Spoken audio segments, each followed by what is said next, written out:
आदाब, आप देख रहे हैं सिटी न्यूज 24। सिटी न्यूज 24 से मैं रजा जाफरी। आइए देखते हैं आज की मुख्य खबरें।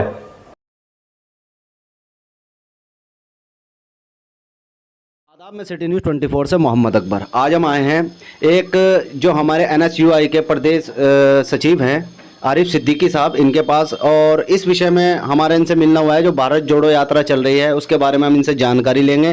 कैसे हैं आरिफ साहब आप? बहुत बढ़िया, अल्लाह का शुक्र है, आपकी दुआ है जनाब। सबसे पहले मैं कहूँगा कि हमने बहुत सुना है कि आपकी शायरी भी बहुत मशहूर है। मैं चाहूँगा एक शेर के साथ आप इस इंटरव्यू की शुरुआत करें।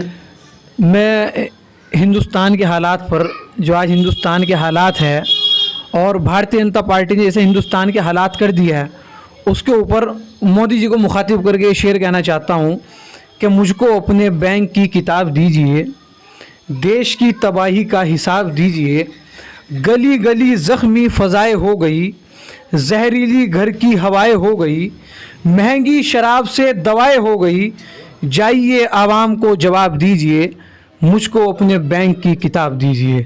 लोग जो गरीब थे हकीर हो गए, आप तो गरीब से अमीर हो गए, यानी कि हुजूर बेज़मीर हो गए, खुद को बेज़मीरी का खिताब दीजिए, देश की तबाही का हिसाब दीजिए, मुझको अपने बैंक की किताब दीजिए। और आखिरी शेर कि राहतों के नाम पे कमाई कीजिए, जेब है आवाम की सफाई कीजिए, लूट के गरीबों को भलाई कीजिए, कुछ तो निगाहों को हिजाब दीजिए, देश की तबाही का हिसाब दीजिए।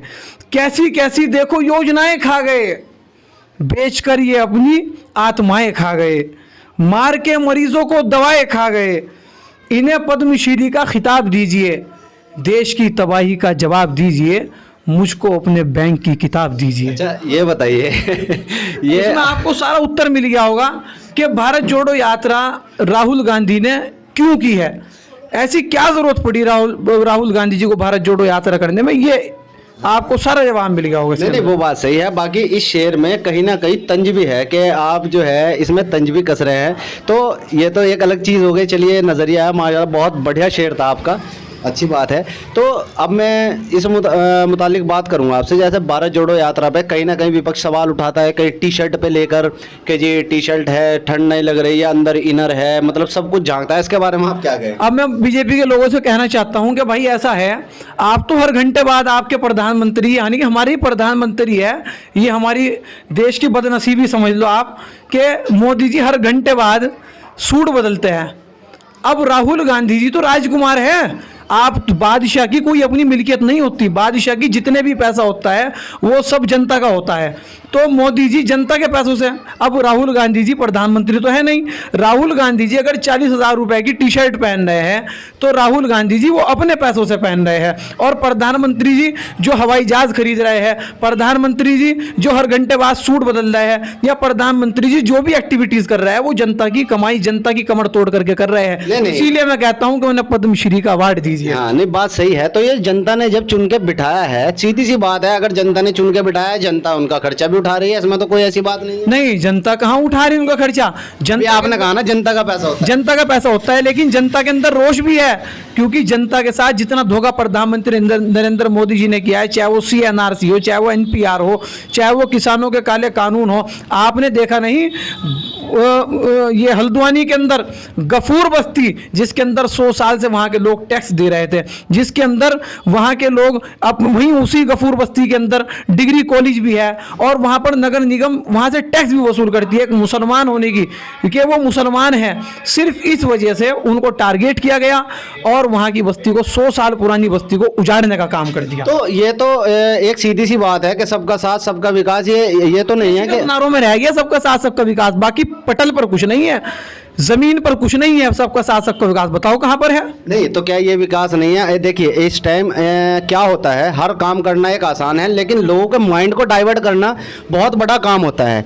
ये विकास हुआ है, ये तो आप मानते हैं। क्यों? क्योंकि युवा जो आज के वक्त में रोजगार छोड़कर जिसे रोजगार चाहिए था वो रोजगार नहीं ढूंढ रहा, और रोजगार की उसे टेंशन नहीं है। वो क्या कर रहा है कि जो पठान फिल्म अभी आई थी उसके पोस्टर फाड़ रहा है, तो उसी में विकास ढूंढ रहा है। हो सकता है ये विकास हो। अब ये अमेरिका के एक बहुत बड़े फिलोसफर रहे हैं, उन्होंने अपनी पोइट के अंदर कहा है, क्योंकि वो बहुत बड़े पोइट थे, उन्होंने अपनी एक किताब के अंदर कहा है कि जब भी देश को बांटना चाहते हो या देश के लोगों को आपस में लड़ाना चाहते हो, उन धर्म के ऊपर लड़ा दो। अभी जो भगवे के ऊपर लड़ाई इतनी ज़्यादा चल रही है, जो सांसद है दिल्ली के मनोज तिवारी जी और इनके गोरखपुर के सांसद है, वो भगवे के अंदर किस तरह से नाच रहे हैं। और मनोज तिवारी जी ने अभी शराब के ऊपर भाषण दिया है संसद के अंदर, और वो शराब के गाने के ऊपर ही डांस कर रहे हैं, और जो वो हीरोइन है वो भगवा सूट धारण करी हुई है। तो लोगों को ये समझना पड़ेगा कि ये क्या खेल चला रहे हैं लोग। मतलब एक चीज देखिए, ये इसलिए खेल चल रहा है कि जिससे कि बच्चे, हमारे देश के नौजवान, 2 करोड़ युवाओं का जो रोजगार देने का वादा किया था वो ना पूछ ले। ये इसलिए चल रहा है कि कल को 15 लाख खातों में जो बात कही गई थी वो ना पूछ ले। तो वो तो अमित शाह जी ने कह दिया था, तो एक चुनावी जुमला था। अच्छा, तो ये चुनावी जुमला था, कमाल हो गया भाई।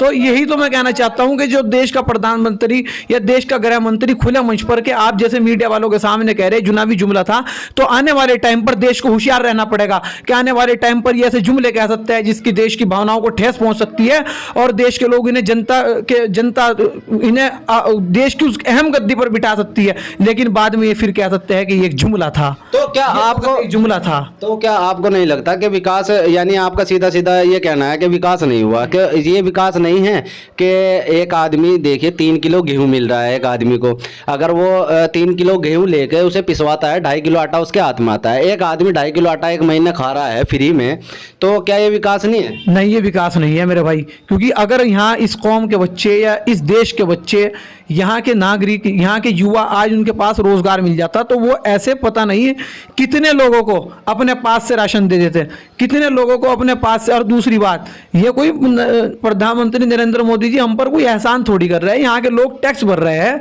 यहाँ के लोग कमाई कर रहे हैं। जब इस देश में इतना गेहूं उत्पाद हो रहा है और लोगों को बट रहा है। अब मैं आपको एक बात कहूँ, देखो विकास की बात यह है कि युवा आज के वक्त में जिन्हें रोजगार चाहिए था, कारोबार, जाहिर सी बात जीडीपी डाउन जा चुकी, इसकी कारोबार है ही नहीं, ना के बराबर है देश में, और ये समझ लो हर आदमी इस वक्त परेशान है। वो ये सब भूल के इनके मुद्दे ना उठा के आज का युवा के पठान फिल्म के पोस्टर फाड़ना विकास समझ रहा है, और 3 किलो गेहूं को विकास समझ रहा है। तो क्या आप नहीं मानते माइंड डाइवर्ट करना बहुत बड़ा विकास का काम होता है, जो कि हो चुका है, आप भी देख रहे हैं। माइंड डाइवर्ट करना विकास का काम नहीं, बल्कि माइंड डाइवर्ट कर सकता है कि सामने एक अच्छी चीज़ सिखाई जा रही है, लेकिन सामने वाला एक तमाशबीन तमाशा कर रहा है, तो जाहिर सी बात है कि 100 में से 80 लोग उस तमाशबीन को देखने का काम करेंगे। लेकिन वो तमाशा भी जब तक अच्छा लेगा जब तक उसका एक टाइम है, एक टाइम पीरियड है, लेकिन उसी तमाशे से वो लोग उकता जाएंगे। अब जैसे कि एक मिसाल के तौर पर एक गाना या कोई चीज़ आपको अच्छी लग रही है, लेकिन आप उसे बार बार सुन रहे हैं, लेकिन वही गाना फिर आपको कुछ दिनों बाद बुरा लगने लग जाएगा। क्यों? क्योंकि वो आपने उसे रूटीन बना लिया अपना। लेकिन कोई अच्छा काम, अगर आप जैसे कि आप नमाज पढ़ रहे हैं, आप पूजा कर रहे हैं 1400 साल से, और जब से दुनिया बनी लोग बाग करे, लेकिन ना, लोग बाग अच्छी चीज़ों से कभी नहीं उकताते हैं। और राहुल गांधी जी एक तपस्वी है, राहुल गांधी जी ने टी शर्ट के अंदर तपस्या कर दी, तो अब आने वाला टाइम राहुल गांधी का है, आने वाला समय राहुल गांधी का है। इसलिए राहुल गांधी जी मोदी को कह रहे हैं, जंग में जीत जाने के लिए काफ़ी हूँ, मैं अकेला ही ज़माने के लिए काफ़ी हूँ, हर हकीकत को मेरी ख्वाब समझने वाले, मैं तेरी नींद उड़ाने के लिए काफ़ी हूँ। मोदी जी की नींद उड़ा दी राहुल गांधी ने। अच्छा, तो यानी कि अभी एक हम देख रहे थे, उसमें इसमें सवाल भी उठे थे कि एक बच्चे को बगैर कपड़े के लेके जा रहे हैं, और जो है खुद टी शर्ट वगैरह पहनी है, इसके बारे में आप क्या? भाई एक बात तो बताओ, अब ये मेरा छोटा भाई सामने खड़ा है, मेरे से ज़्यादा जिज्ञासा इसके अंदर है राहुल गांधी से मिलने के लिए।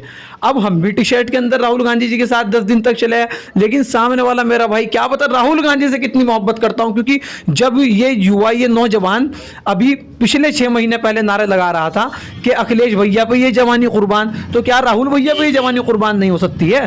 तो ये तो मोहब्बत की परिभाषाएं है। अब मोहब्बत के अंदर अगर वो बच्चा चल रहा है, उसके परिवार वाले चला रहे हैं, तो बीजेपी के लोगों को क्या दिक्कत है? नहीं बात क्या सही दिक्कत है बीजेपी के तो लोग? अब जैसे है कांग्रेस का क्या एजेंडा है, किस तरह कार्य कर रही है, आप लोग किस तरह जो है कांग्रेस को मजबूत करने का काम कर रही है, थोड़ा इस पे भी रोशनी डाल दीजिए। ये तो टांगे तो बहुत खींच ली दूसरे विपक्ष की। हल्द्वानी की लड़ाई किसने लड़ी? सुप्रीम कोर्ट के वकील पूर्व कानून मंत्री सलमान खुर्शीद साहब ने और हमारे अल्पसंख्यक कांग्रेस के राष्ट्रीय अध्यक्ष इमरान प्रतापगढ़ी ने।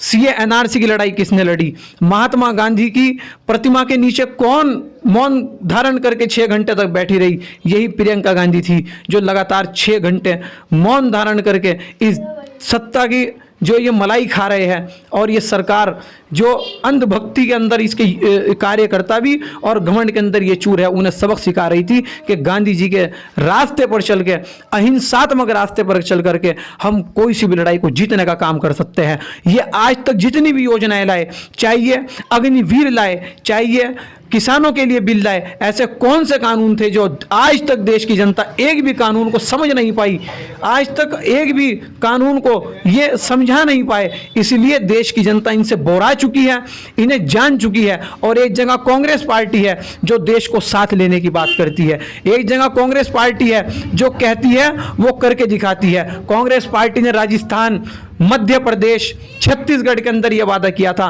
कि सरकार बनते ही 10 दिन के अंदर अंदर हम लोग किसानों का कर्जा माफ करने का काम कर देंगे। हिमाचल प्रदेश के अंदर कहा था कि हम लोग पुरानी वृद्धा पेंशन लागू करने का काम कर देंगे। 10 दिन सरकार बने हुए नहीं हुए। पहली कैबिनेट के अंदर हमारे सुक्खू जी ने, मुख्यमंत्री जी ने पुरानी पेंशन बहाल करने का काम किया। कांग्रेस पार्टी जो कहती है वो करके दिखाती है। कांग्रेस पार्टी एक समंदर है, और ये देश की जनता को भी जान लेना चाहिए कि इस देश को अगर उन्नति पर, इस देश को अगर प्रगति पर, इस देश की असल अखंडता और सभ्यता को कोई बचाने का काम करेगा तो उसका नाम कांग्रेस पार्टी है, और कांग्रेस पार्टी के कार्यकर्ता इस काम को कर सकते हैं। और इसीलिए मैं देश की जनता को भी कहना चाहता हूं कि आज तक हिंदुस्तान के अंदर, हिंदुस्तान का इतिहास गवाह है कि कोई नेता आज तक हिंदुस्तान के अंदर 3500 किलोमीटर की यात्रा पैदल नहीं लेकर के चला है। एक तपस्वी का रूप धारण करके, एक टी शर्ट के अंदर इसका रूप धारण करके। इसीलिए देश के लोगों को कदम से कदम मिलाना चाहिए, कंधे से कंधा मिलाकर इस शेर के, क्योंकि शेर का बच्चा शेर पैदा करता है, गिदड़ का बच्चा गिदड़ पैदा करता है। शेर के बच्चे ने जिस तरह से हिंदुस्तान की सड़कों को नापने का काम कर दिया, तो हमें चाहिए कि हम लोग इनके साथ शाना बशाने चलने का काम करें। क्योंकि बीजेपी के लोग कहते थे कि ये केरल से ही वापस आ जाएगी, ये नहीं नाप सकते हिंदुस्तान की सड़कों, क्योंकि ये तो राजकुमार है। लेकिन इस राजकुमार ने 3200 किलोमीटर इस देश की सड़कों को नापने का काम कर दिया। उस शेर का नाम राहुल गांधी है। चलिए, बहुत बहुत शुक्रिया। तो ये थे हमारे साथ कांग्रेस के प्रदेश अध्यक्ष आरिफ सिद्दीकी, प्रदेश सचिव आरिफ सिद्दीकी जी, और इन्होंने बहुत जोशीला भाषण दिया। जैसे कि राहुल गांधी जी की यात्रा चल रही है, भारत जोड़ो यात्रा, उन पर उन्होंने बहुत दमदार भाषण दिया। देखते हैं इनकी ये यात्रा कितनी सफल होती है। आप देख रहे हैं सिटी न्यूज़ 24। सिटी न्यूज़ 24 से मैं मोहम्मद अकबर अपने कैमरामैन कासिम रजा के साथ। दिन भर की ताजा खबर देखने के लिए हमारे चैनल को लाइक करें, सब्सक्राइब करें, बेल आइकन को प्रेस करें।